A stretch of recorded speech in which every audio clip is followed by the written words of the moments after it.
Well folks, welcome back to the workshop. Here's a wee quick and easy one for you, a wee instafix chuck change.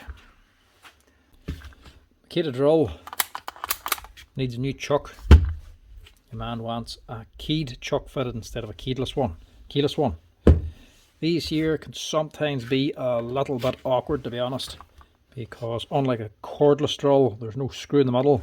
These are just torqued on tight. I know some of the bigger cordless drills now, like DeWalt and Bosch, they don't have a screw anyway. They're also torqued on tight, but you can dismantle the gearbox to lock the spindle to take the chuck off. These ones aren't as easy. If you open these up to take out the spindle, you're just going to have a bearing on the end of it and a tiny little spindle which goes into a needle bearing. If you clamp that, you'll destroy the spindle. So what's the best way to get the chucks off of these things without damaging the gears? Put the Allen key in, give it a slap, but it's only a tiny gearbox. You could potentially do damage, so this is the best, quickest and easiest way to remove these here chucks.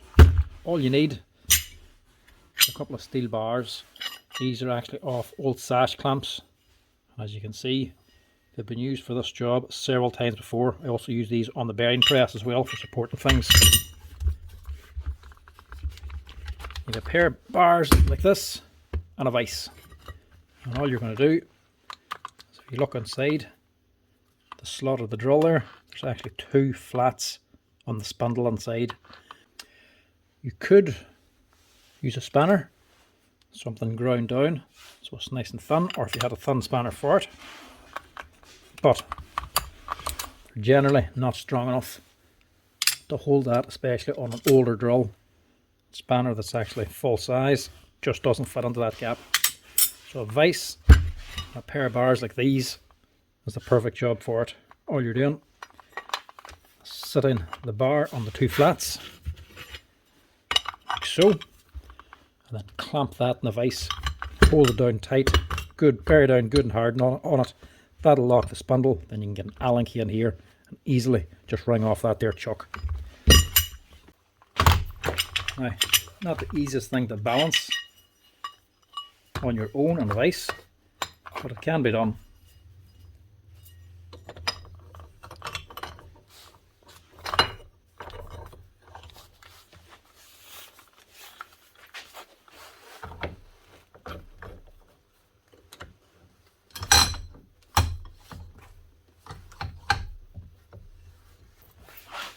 Just make sure you get the spindle in the center of the two jaws.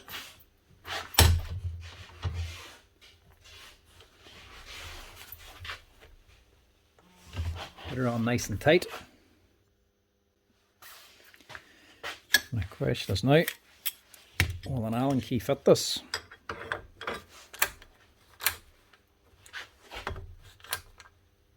Nope. It's all the way open. It's doing a squat.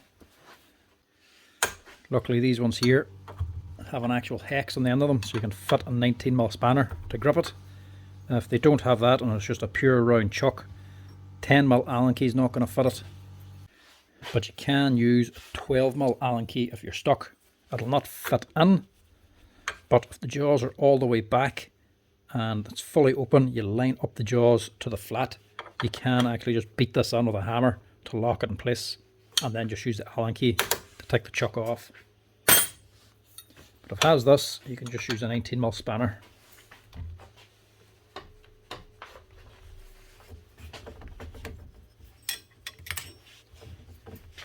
And it's as simple as that.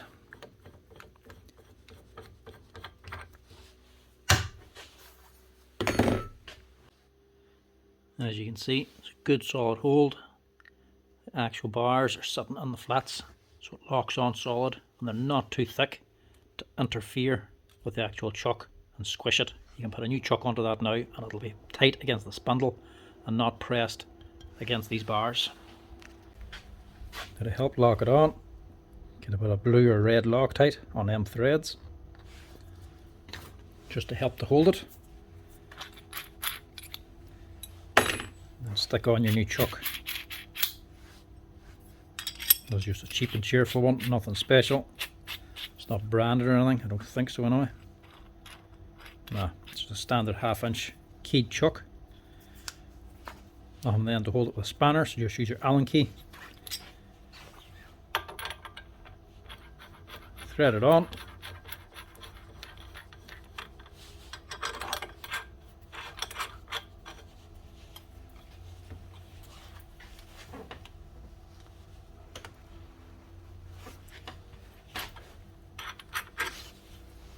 Get her on nice and tight with the Allen key, and she's locked on. Let that set for an hour or so the Loctite goes off a wee bit, and that there's solid.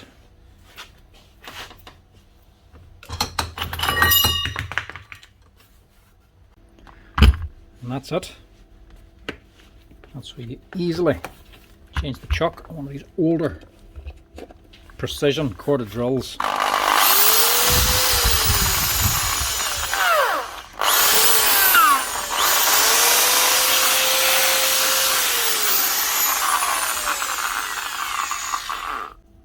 This one's actually the Makita HP1621, but every brand's roughly the same. Exact same machine, you got them on a keyed and a keyless chuck. The same drill, just with a different chuck fitted to it. So you can just change them over if you want to change the actual type of chuck. This boy just wants a keyed one, because obviously you just get a tighter grip on the bits for whatever you're actually drilling. You can clamp the drill bit on tighter to the chuck. Some people do still prefer a keyed chuck. A bit slower, but it's a better hold. That's how you do it, folks. Get a couple of flat bars and a vise, Allen key and a spanner. That's all you need to actually change in their chucks. Not much point in opening them up. You're only going to damage the gears or damage the spindle. Lock that bar. It's a lot simpler. Anyway, folks, thanks for watching. Hope you enjoyed this week quick and easy instafix Makita chuck change.